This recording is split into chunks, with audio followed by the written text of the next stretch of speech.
Really gotta have you. Let my body feel again, take away. And you're so excited that you take my breath away. So get ready and let me love you. I'm not the answer, right here beside me.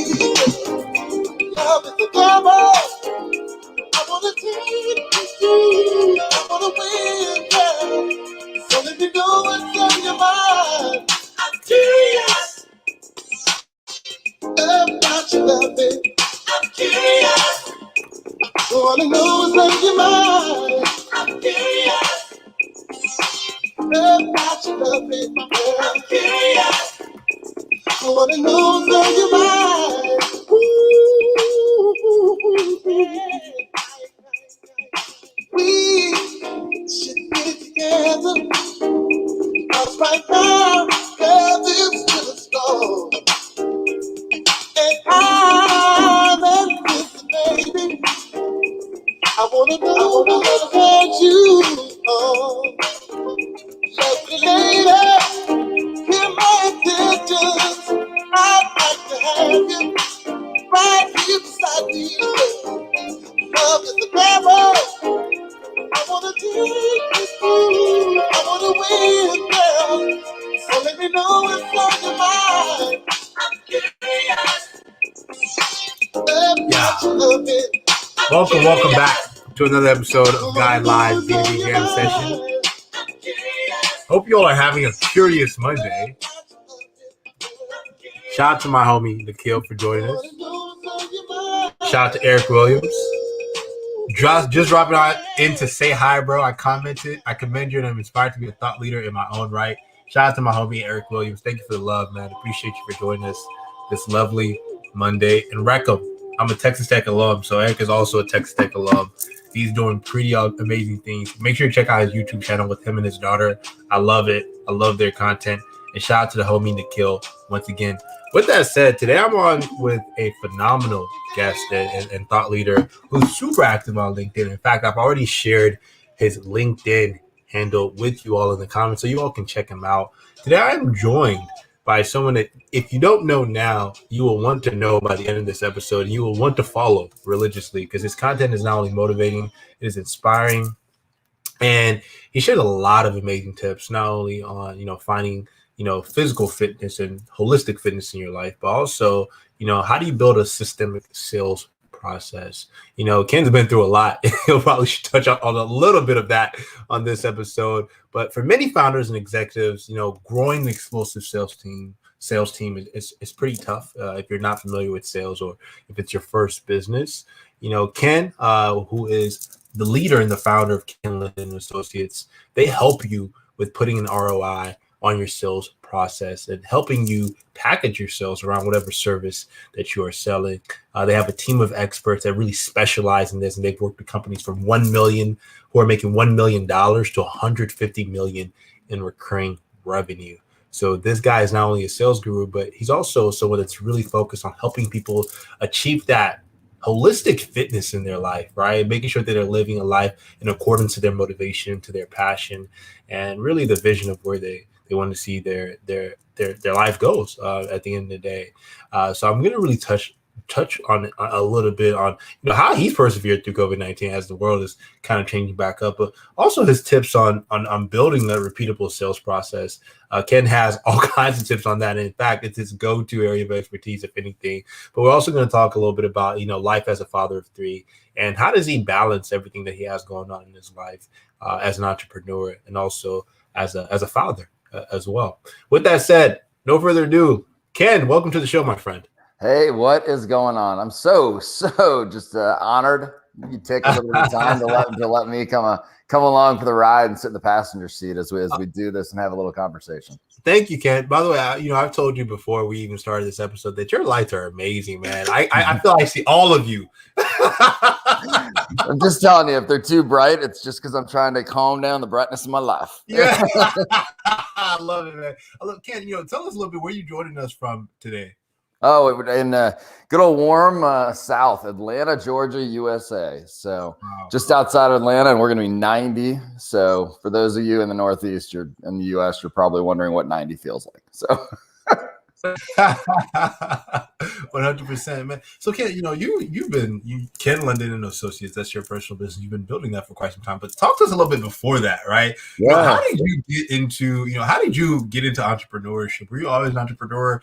What was your career journey up to the point of you finding your own company and your own movement? Yeah, it's an interesting journey to me because it's been full of ups and downs. If we just all relied upon everybody's LinkedIn profile, nobody's ever failed, right? It's like we're all perfect in every way, shape. So, for me, really, I've been with a lot of small companies. We took a company, I was part of a management team that went from 2 to 80 million in about 4 years, recognized as one of the Inc. 500 fastest growing companies for 4 years in a row. So we had some cool stuff like that, and that led to founding a business, my first business in 2006, which then led to founding a business in 2006 that sold something that was not a need to have, but a want to have, that went through 2008, 2009. And, the short story, the culmination of that was the 2011, I actually filed bankruptcy. I was notified of the bankruptcy. That was a time when you could refinance your house, but because they were doing all this special stuff, but you had to get 90 days in arrears beforehand. And so the way I found out that I lost my house and right as we were filing bankruptcy was my, at the time, since 2011. So at that time, my 12-year-old is wrapped around kind of my hip, and somebody walks down our perfectly manicured lawn and tells me that they bought our home at the auction. Wow. Because the bank hadn't told us. With the bank, as far as we knew, we were in that refinancing thing, owning a business and that kind of stuff. So we went through that, and certainly that left some emotional scars. From there, went back to work for corporate America and found out pretty quickly, if you don't have a successful exit, they basically treat your business ownership as if you didn't work. Like you might as well have been unemployed for 6 years. And then was able to climb back up pretty quickly. And over the course of the next, 5 years or so, was back at it again and decided to buy a business. Because when my wife at the time had asked, she said, "You ever going to own a business again?" I said, "Well, it'd be a pretty expensive lesson not to learn from." It's my bankruptcy we happen to call affectionately my $750,000 MBA. So, right. Yeah, so I went through that, and then Ken Lundin Associates got fired up, and I feel just completely blessed about the ability that we've worked with clients, from $1 million in revenue all the way up to, kind of 150 billion. So we've had a lot of fun, and the cool things, we've seen a lot of things, whether it's, how you manage your outside world and the impact on your business world, or how you manage and put systematic sales in place. Always wanted to do something special for others, and I feel pretty fortunate because I think we're in a position now where we're able to do that. I love it, man. So talk to us a little, man. So you've been someone who has definitely been through failure in his life. Yeah. And around this time, were you also a father when you were going through a lot of this? Wow. So talk to us, how are you juggling that at the same time, building your brand as a sales leader, as an entrepreneur, but also juggling fatherhood? Yeah. Well, I would tell you this for everybody out there who's listening. Sit down. If you're somebody who has children and you're somebody who says, "Man, I'm striving to get to tomorrow. I want to get to tomorrow. I want to get to tomorrow." And you're really, really working hard and you're doing all the things your business requires, you better step check yourself once in a while and make sure that you haven't left your family behind. I can tell you that I didn't do a very good job of it for some time. I often say that ultimately what I did was I was that guy who could see 90 days, 180 days around the corner, like stuff that nobody else could see. The butterfly would flap its wings, and I'd tell you how that was going to affect revenue. Yeah. But the problem was I spent so much time living in the future that I failed to live today. And so I never got to enjoy the thing. So I would tell you the first answer to your question, you set me up as if I was going to say something really inspiring about how to do it right. Probably the exact opposite of this. Take this on how not to do it. Make sure that you find time to be present is probably tip number one. You know, and so that's kind of the thing when people ask, how'd you do it? Well, I sucked at it, guys. I got to be honest. I wasn't good. Yeah. I wasn't good. But what is that, you know, and maybe it's too late. You know, you only get today with your kids at that age, and you only get today. And it probably took me until about 3 years ago where I really, really leaned into the one core concept on this whole issue. And that's do everything in your power to conquer today. Like be present today, be your best you today, because tomorrow is definitely not guaranteed for anybody.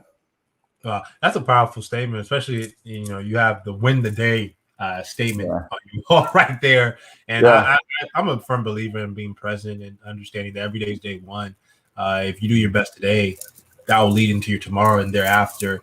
You know, I want to ask you, you know, for so many people who are now kind of pushing through COVID-19 as the world is getting back to normal, right? You share a lot of motivational posts on your LinkedIn.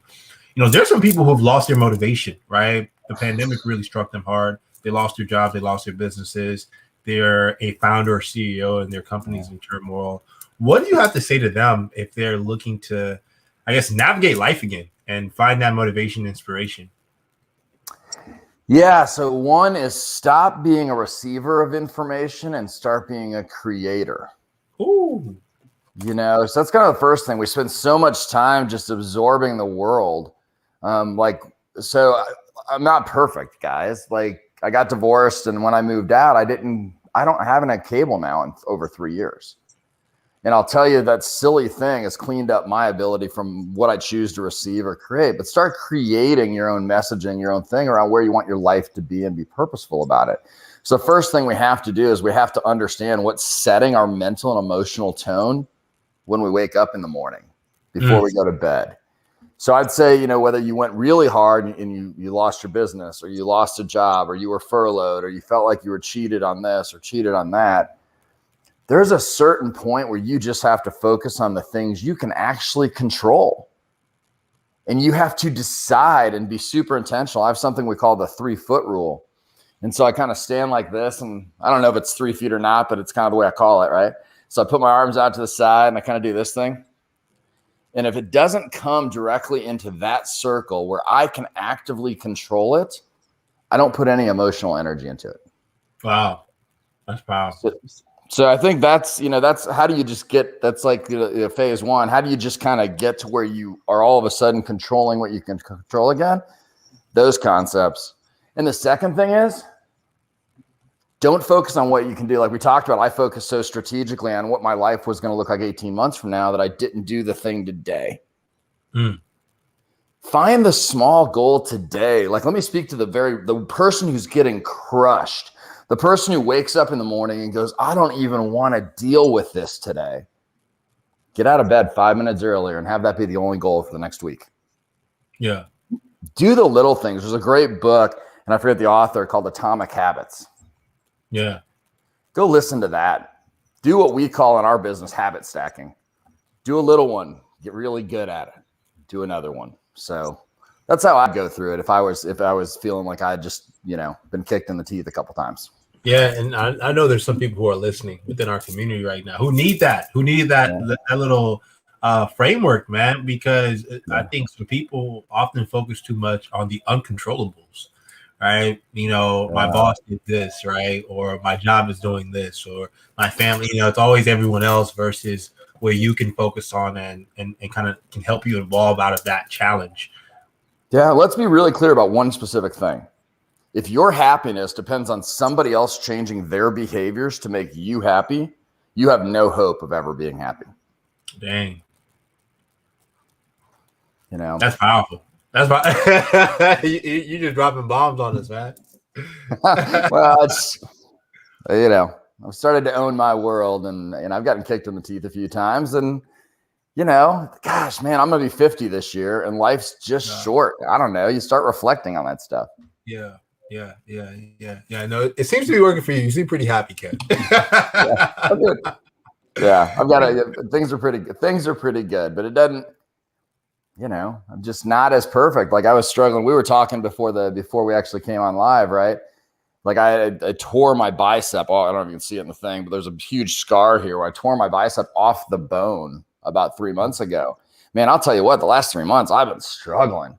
Now business has been good and other things, but man, right here, like where do I get that thing? Where do I get that dopamine hit? Where do I have those things that are good for me happen? And it transcends most of your life. So just pick a spot, go after it, and try to get yourself healed.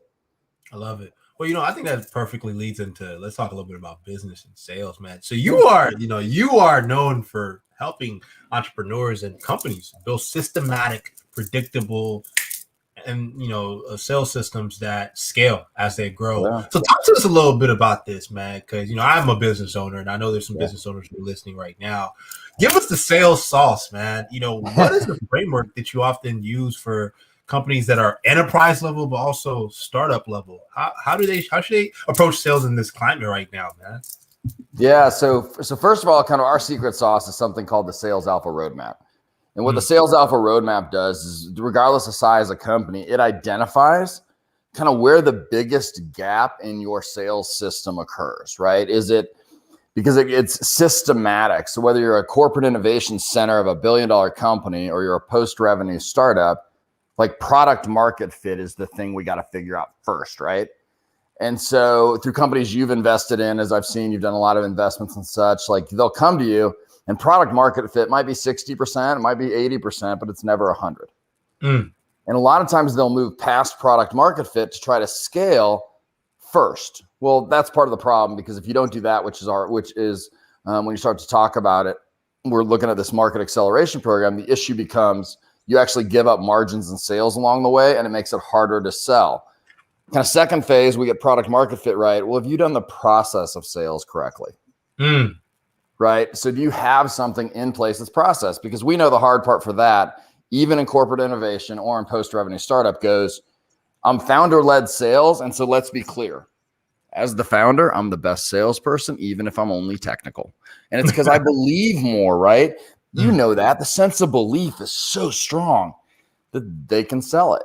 So you got that, and you got to go to process where you can actually get salespeople involved and you can actually scale yourself, right? And then from there, let's say that you've been successful. Now you have multiple product lines and multiple business units. Well, we have the Continuity Acceleration Program, which is about how do we take all those things we thought were going to be good ideas in individual silos because they were supposed to contribute to the whole, and how do we bring those back so we actually can maximize on those investments? So through the eyes of the Sales Alpha Roadmap, that's what we do with our customers, because if you don't do one phase all the way, you leak margins and sales. Right. So conceptually, product market fit, process of sales, and then we got to find a way to level the flight, which is our phase 3, where we try to bring all those silos together. Because, I mean, Tim, you tell me, how many businesses have you been around who said, oh, I've got a great additional or supplemental product. Yeah. They either built it or bought it, and then they didn't see the synergies they thought they were going to get. How often do you see that happen? Oh, it's pretty often, man. Pretty often. I've never been in organizations like that, man. They don't be complemented with the entire stack of whatever the product suite that they have or their business strategy. Yeah. Yeah. Like even with product market fit, I think how often have you talked to a company and they say, yeah, we got this great thing. And you go, what's the big problem you solving for who? And they start talking to you about features and benefits. Yeah. Right. Yeah. I don't care. So yeah, when we talk about it, that overlays it. And then we can go as deep in any of that stuff as you want, but that's, the basic premise is, where do they need the most work? Do we need it in product market fit? Do we need it in process? Or do we need to bring the silos together through a larger program? And that goes with the kind of the ecosystem of businesses from 0 to billions. Man, that's some sauce, man. Ken just shared some sauce with you all. If you are listening, you're a founder and entrepreneur. And I also shared his link to his website with you all in the comments. Please make sure to check out his website. Man, they have formed a template on this, and I think it's so actionable, which is really the most powerful thing. There's a lot of people that talk about sales. They give you a toolkit, but they don't give you any practicality to it, man. Yeah, it's it's like, I bet you see this all the time, Tim, right? There are a lot of people out there who can tell you the why and the what. Yeah. There are very few people who can tell you how and what to do now. Yeah. And so we've really leaned into the idea of two things, that the founders and the large companies, whoever it is that we work with, they have day jobs, not just to implement our changes. Like they got to go do with their regular workload, right? Yeah. And so that's what we lean into. We go, okay, so we'll help you execute on the how. You need sales messaging written. You need your product market fit done. You need these things done. Okay, why don't we do that?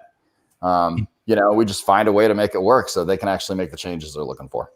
Could you tell us a story about a client or customer experience where you're like, oh my gosh, you all helped them out so much and they didn't even realize, how bad their sales process was, but it was just like it was a moment for you because you realized, oh wow, our process really works at a high level or something. Yeah, there's plenty of them because what's interesting about it is I sat in it's one of the top 150 largest companies, and I sat in their boardroom once. And I'll bring it back to scope, but I sat in their boardroom once and I said, hey, how do you guys do it onboarding? They go, we stink at it. How do you do it this? Oh, we stink at it. How do you do it this? And I said, the problems that these small businesses have are the exact same ones that the Fortune 100 have. It's just a scale issue, right? And so I can tell you, so we have a couple of clients, there's a lot of stories. I'll give you two quick ones. One of them is a story about a company. So we met them about 4 years ago. And they had negative $2 million in net income at the time. They were in 90 days, credit line being gone, completely wiping out the company, and they had 100 employees. Like, think about that. That's 100 lives, right? So we came in within 6 months, we'd increased their average monthly sales by over 300%. Wow. The company grew almost 100% the following year. And then in the middle of COVID, sold by a really good 8-figure number. Wow. So, 3.5 years, there was about 3.5 years, I think, from soup to nuts, moved it, changed the culture, put the sales process in place. And now they're still continuing to grow as they were acquired by a $1 billion company. So that's really cool. But you know what? Here's the difference, Tim. So the difference is this. That story is awesome, but you want to know the really good one? What was the really good one, man? The really good one's the rep, and we have a number of these, so I'll just generalize it. The rep who was making their base salary, nothing else, getting paid $60,000, hadn't sold anything for the 6 or 9 months that they had been at the company prior to us showing up. By the end of that year, had sold enough that they had earned the highest amount of money they'd ever earned. So earned like, say, 150, from 60 to 150. The following year, they earned $350,000. And here's what's really cool about that. It's not the cash. It's what the cash does for you. Because his wife now works at home. His wife now no longer has to work because she gets to take care of their 3 children. Because that's what they chose to do. He was able to take his family from an area that wasn't the best neighborhood, and whatever it is, we all live where we need to live, but he was able to move them to something with a better school district. And so you want to talk about like what really gets me and my team up. It's those stories, which, you're changing lives. And just think about it this way. The company could afford him to pay that money because he made a bunch of money for the company. Yeah. Wow. Now that's a powerful story, man. That's a powerful story. You are literally changing lives. And I think, when you put it like that, you realize why y'all's services are so important. Yeah. Well, it's hard too, because everybody wants to talk about, hey, how does my company sell more? And I say, how about this? How about we align the culture to where you understand the personal needs, desires, and wants of your team, and you show them how the company is going to enable them to get there. Yeah. And I promise you, those people, they'll go through a brick wall for you, and it won't just be the sales department. Wow. 100%, man. That is leadership to a T, man. Man, with that said, Ken, thank you so much for joining us on today's episode, man. You shared so many gems, and I hope that our Hope Team Guide and our community was taking notes, man. But we'd love to get what's your final words? Today, how can our people win the day today, man? What's one thing we can do to win the day today and thereon? Yeah, how about this? I'll give you one thing you can do tomorrow. It's kind of depending on what time zone you're in. It'll be hard to win the day today. Right? It's already too late. Well, because here's the deal, right? You can't win it if you lost the first half of it. So, ultimately what I'm going to say is this, is the number one thing that you can do is control what you're going to control and start it early in the day, right? Focus on the things that are within your control. Keep your energy in a positive space where you are only focusing on the areas where you can absolutely make intentional change for you, your family, your loved ones, and the companies you work for. And that's how I would win the day every day. Woo! The sauce once again by Mr. Ken London. And shout out to Miguel. Miguel's going to get the final word on today's episode. He says, well said, Ken. Thank you, Miguel. Thank you, Miguel. Man, Ken, I would love to have you back on in the future, man. Anytime Are you you want, book man. anytime soon, man? Let's go. I love this stuff. Please, man, we got to have you on, man. Just love your energy and your positivity, man. You know, I need to wake up with a bottle of Ken London every day. Is what I'm telling everybody now, man. Just make sure I showered after the gym. I'm not, like if you ever wonder, those celebrities come out with perfumes. Like LeBron James, he comes out with a cologne. Who wants to smell like LeBron after a game? Oh man, that's it. Talk about a sales guy. That's a true entrepreneur right there. He'll sell you anything. Oh, it's awesome. Thanks so much, kid. Talk to you soon, man. I appreciate you. And that was the amazing Ken London on the show, Guy Live B2B Jam Session, the hottest B2B Jam Session in the South, the West, the North, the East Coast, hopefully the United States of America, if you're tuned in and you're a loyal fan. Thank y'all so much for joining us today. Want to plug bigblacktea.com. Make sure to get your Big Black Tea. Your BBT is hot. And I will actually be making sure I end this episode with an outro. Well, not an outro, but my new song that I recently created called Nijat Flex. So you all can tune in. We plug in BBT in the song. It's pretty awesome. In addition, make sure to sign up for our guidegroup.com beta. We're going to be launching our new website this week. Just talked to our web designer. He told me it's ready to go. Let's launch it, which I'm super excited about. Check out guidegroup.com. Sign up and register for our beta.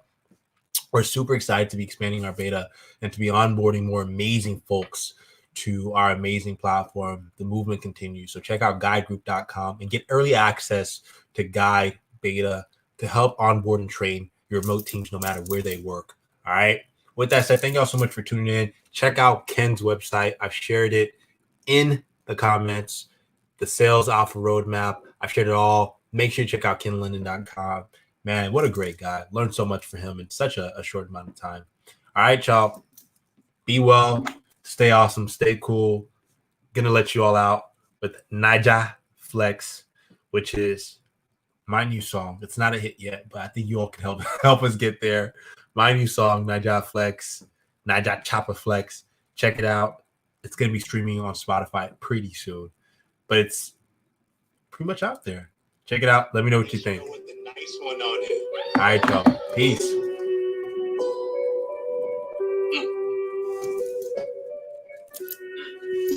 She makes content, really on the money. A chief queenie, a true independent. We hustle hard, brute force with precision. Crisscross, arm flex, independent. Move fast, wave flash, big business. Bow cash, no flash, mind of business. Girl, yes, we the winners. I'm in the heart, yeah, we be winning. We pull up with the homies, yeah, not your flex. Toast shorty, I'm struggling with the flex. We pull up with the homies, yeah, not your flex. Toast shorty, I'm struggling with the text. We pull up with the homies, yeah, not your flex. Toast shorty, I'm struggling with the text. We pull up with the homies, yeah, not your flex. Toast shorty, I'm struggling with the text. Babe, my label be the image. Shares, yeah, we got plenty. You deserve a percentage.